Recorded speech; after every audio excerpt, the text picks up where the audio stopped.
Hey, beautiful friends. Welcome to episode 239 of Be the CEO of Your Own Life podcast. Today, we're going to talk about why, oh, why can I not stop thinking? It is a question that I think many of us is asking ourselves, especially if you do have a tendency to overthink. So let's dive in.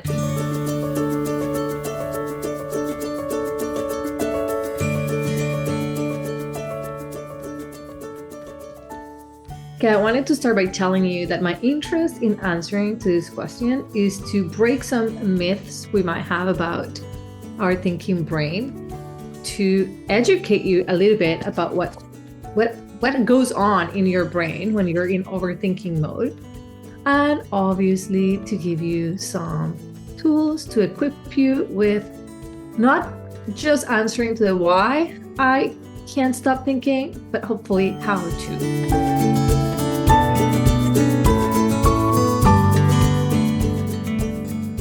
How do I bring my brain to a happier place? All right. First of all, why can I not stop thinking? Let's look at that question. How relevant is to answer to that? Honestly, how important is it to get to that answer? Most importantly, why will you want to stop thinking? Thinking is such a great ability. It's what kind of distinguishes us from other animals. We are thinkers, we're problem solvers. It is like a God-given gift that we have. We're here to think, and thinking gets to problem solving, gets to the creation of new, great, phenomenal ideas. Like the fact that you can listen to me from wherever it is that you are right at this moment, driving in the Amazon. And you could be listening to me and I'm sitting in Ottawa, Canada. You could be in Australia and you could be listening to me. Isn't that phenomenal? Well, somebody was thinking and they let those thoughts become something physical, something real. So thinking is never a problem. I want to start by making that statement. Thinking is not a problem. What could become a problem is when we think and think and think constantly about how things can go wrong, how we can become sick, how something can go wrong. So that's when we run into the question, why can I not stop thinking? Is when we have exhausted ourselves because we're using this God-given beautiful gift of creation against us to destroy. To destroy what? Our peace of mind, our happiness of the moment. So let's explore, what am I thinking about? What is this thinking producing? What results is it giving me? We're so obsessed with being productive. How about we start thinking of whether or not our thoughts are producing the results that we want? You know, when my clients are learning to meditate, which is something I do encourage people to do, because nothing, and I mean this, research backs me up, is more effective in lowering anxiety, overthinking, and high stress levels and bad health than meditating, sitting down quietly to think, to breathe. When people are learning to meditate, and I used to teach weekly classes, I would always get the same question. I don't think I'm doing it right because I'm still thinking. And I had to explain this time after time, class after class. Hey, you are a human with a brain. In the same way, we wouldn't ask our eyes to stop seeing, just for a moment, stop seeing, right? Like vision, go away. Why do I have to see? In that same way, we are not going to stop our brain from thinking, right? Why? It's such a beautiful gift. Plus, the brain cannot stop thinking. So even when you're meditating, the goal is not for an organ to stop doing its function. The goal is for us to be in control of what that organ is doing. This is why I encourage all of my clients to meditate, because the work we're doing is about mental discipline. Okay, so the fact that we can stop thinking is not a fact, is an illusion. Now, I want you to come back a step. This is research, okay? what you think about what's happened, what will happen, what has happened, what's happening. Those thoughts is what give you a feeling. And that feeling is what gives you an action, a behavior. And that behavior is what brings you results, or lack of behavior brings you results. So when you're thinking to yourself, why can I not stop thinking? You feel block. When you feel block, you take zero action. When you take zero action, your result is no progress. Okay? So now that we know the brain has to think, it is what it does. Now that we know the thoughts we have is what creates our emotional response, and our emotional response is what creates our behavior or lack of, and that our behavior or lack of behavior create our results, tangible results, consequences. Now, the question is, what am I thinking about? Right? That is the thing that we do control. And don't get me wrong, we all have automatic thoughts that just pop into your brain that could be disturbing, especially for those of us who've had high levels of stress or anxiety or trauma. We tend to have interrupting thoughts that are disturbing. We call them in psychology intrusive thoughts. They just enter your space and you're like, whoa, having feelings about those thoughts. Those are automatic. Even in that state of I am having an automatic thought, one that I didn't choose to have, we have a choice. What am I thinking about? What is the emotion this thought is giving me? What's the behavior or lack of? What's the result? I don't like it. Okay, let's think again. Let's think again. That's the power we have. So rather than asking yourself, why can I not stop thinking? Direct your brain towards the thoughts you do want to have. It is a process. I teach this inside Reset Your Mindset. In fact, the basis of Reset Your Mindset is to give you all the tools that empower you to think again. This process specifically I'm teaching you is called thought work. It comes from cognitive behavioral therapy. I will add to this show the link to Think Again workbook, which walks you through these steps. So you guys can have it. I'm just going to write my notes here. Think again. Okay. So the question is not why.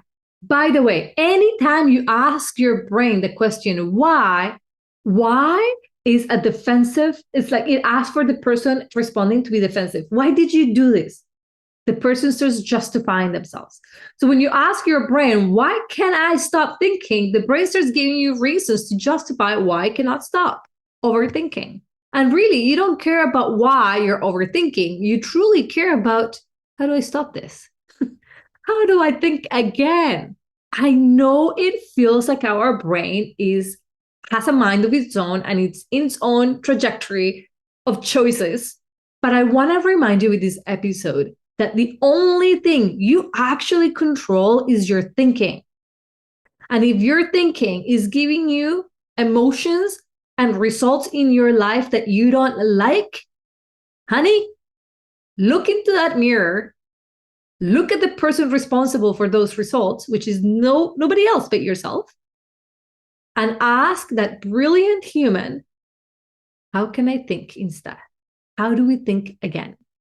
It is not rocket science. Everyone can do this work. Everyone can become aware. I am not liking what I'm seeing in my life, financially, relationship-wise, as a mother, or in my own health, or at my job. I just don't like it. Something's not 100%. I don't really like my boss, or I don't really like the thing that I do every day. I've lost purpose. We can all become aware of what's not fun, what is not light and easy, what we lost power or heart for. And we can ask ourselves, okay, if this isn't it, what is it then? How do I become more connected to my purpose? And your brain will offer you real thoughts that you can then decide to approve or disprove. That's the other thing. We have that power. Your brain is going to offer you all kinds of thoughts, and it's up to you to approve or disapprove. So how do you stop thinking is not the question. I bet you it's not what you mean, because you don't want your brain to stop thinking. But probably what you want to know is, how do I stop thinking of things that are not helpful to me. So you're going to recognize this way of thinking is giving me these feelings. You have to write them down. I am thinking, like, I'm thinking of a client. And so she's thinking, this guy took advantage of me in a relationship. I gave, and he depleted me. He didn't love me as I wanted to be loved. These are all thoughts, okay? I just talk, I'm take it for granted. So from that perspective, she's feeling taken advantage of. She's feeling like she was taken advantage of, means that you're a victim, right? This happened to me. As a result of those feelings, she is thinking, moving forward, she's not going to be giving much of herself to others. If I wanted to tell you in 5 years from now, how does that result will continue to pay out for her? Loneliness, because when we don't give ourselves to others, we don't connect. And we don't connect, people cannot hang around too long. Okay? So a session with her will be to interrupt those thoughts. Okay, let's go back to the events. What happened? Who did you choose as a partner? What was going on? Was the problem that you're giving too much? Is that really the problem? You gotta get clear on that. Or what is the problem here? This is when we get to think again. Honestly, is that such a bad thing to give to others too much? Is there such a thing as giving too much? Interesting.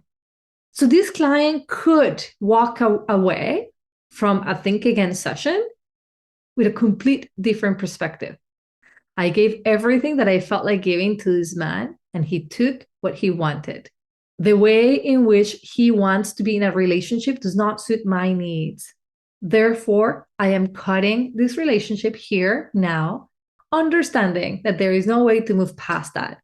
One way, she walks like a victim. The other way of thinking, she walks with grief and pain because something ended, but not victimizing herself and sentencing herself for a lifetime of no connection.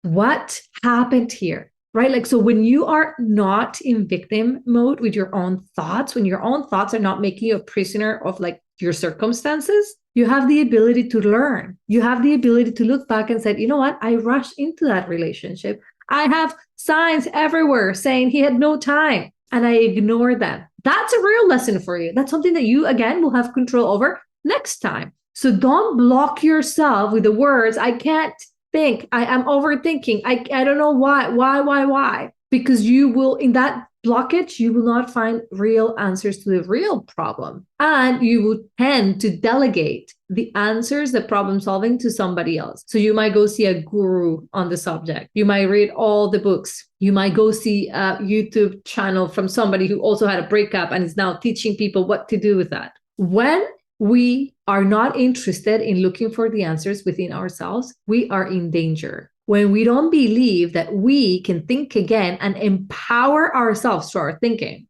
to feel victorious with our thinking, no matter what failure you just experienced, you are in danger. When you say, what I think does not matter, or when what I think is that I'm a victim, and therefore from this position of victimhood, I'm going to look for somebody to give me the answers to get out of here. And people do take advantage of that, by the way.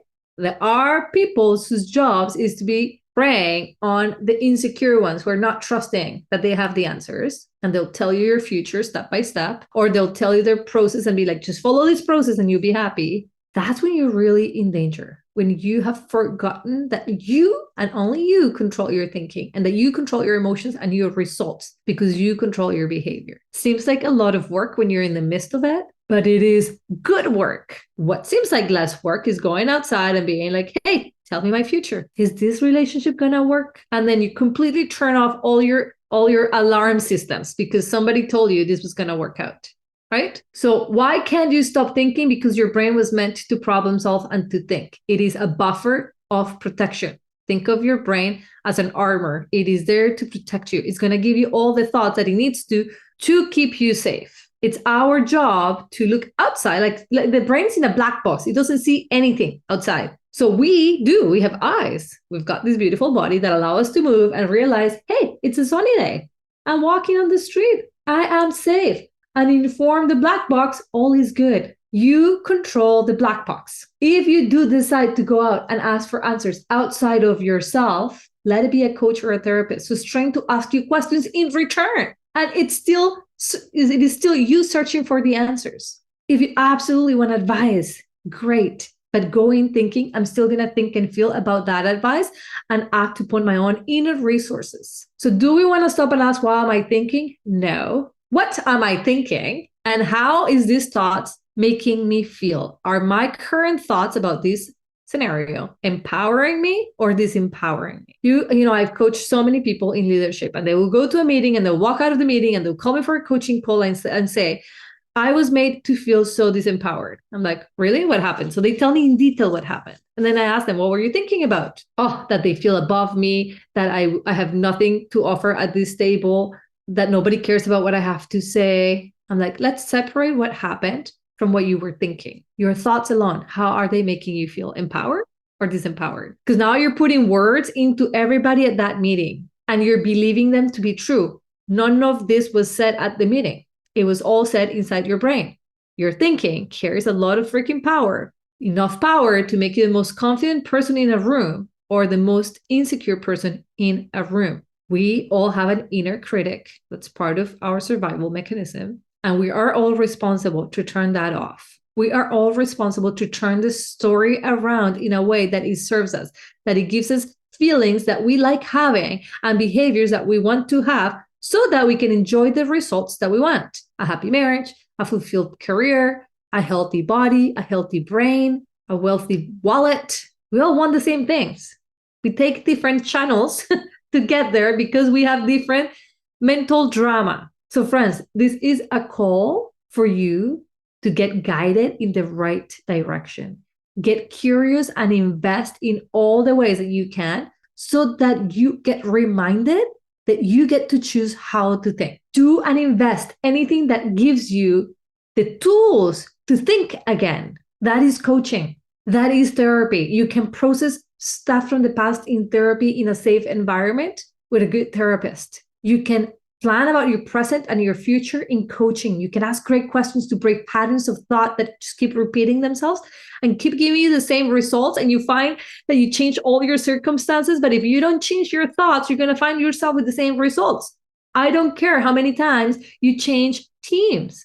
If you continue to think everybody's against you, you will find yourself with enemies at every team. Your own thinking. So it's not that you're thinking. It is what you're thinking about. You have the ability to create awareness on like how your thoughts lead you to your results. I have a coach that says we create money with our thoughts. That's exactly what she means. We create love with our thoughts. We create wealth with our loves. We create health with our love, with our thoughts. How are you spotting your thoughts? Even I, as a coach, I have to have a sit-down session where I write down all my thoughts to become really aware of what I'm feeling in a bad mood. Like this morning, I woke up in a shitty mood and I had a whole bunch of behaviors that I've never had. And it wasn't until I got into a small argument with my husband that I stopped and I thought to myself, what's happening?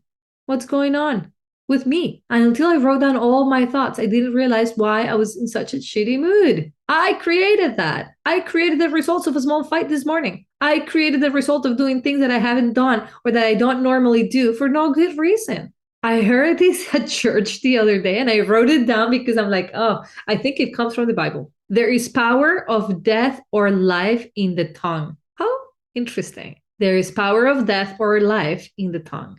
And the tongue is born first in your thoughts, right? Before you speak, you have had the thought. I encourage you to have a coach. I don't say this because I sell coaching. I say this because I am coach. And I can see the benefits in my life, personally and professionally. When I get coached, I get so clear on the thoughts. Oh my God, it's like having, I don't know, like a spotlight on your thoughts and having somebody to communicate and like problem solve to these thoughts that seem so real to you. And they seem to be so attached to who you are.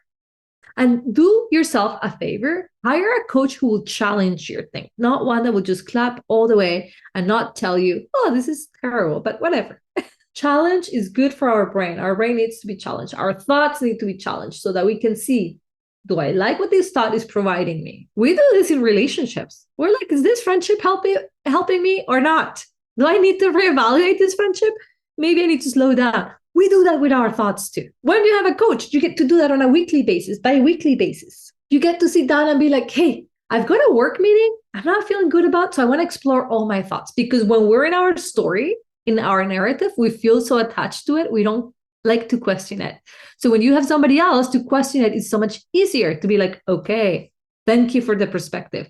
And it's not that I provided my clients new perspective, I provided them with questions that gave them the opportunity for new perspectives. So go out there and get coach. Don't be allergic to coaching. It gives you awareness. Awareness gives you the ability to think again, to respond differently, to create different results in your life. You've heard every coach say, go for the life that create the life that you want. This is what we do. We help you get the life that you want by reminding you that you are in control of those thoughts. And those thoughts create your emotions that then fuel your behavior and give you results. Okay? So if you do not have a coach, you are going to, at the very least, Google coaches. Find one that speaks to you.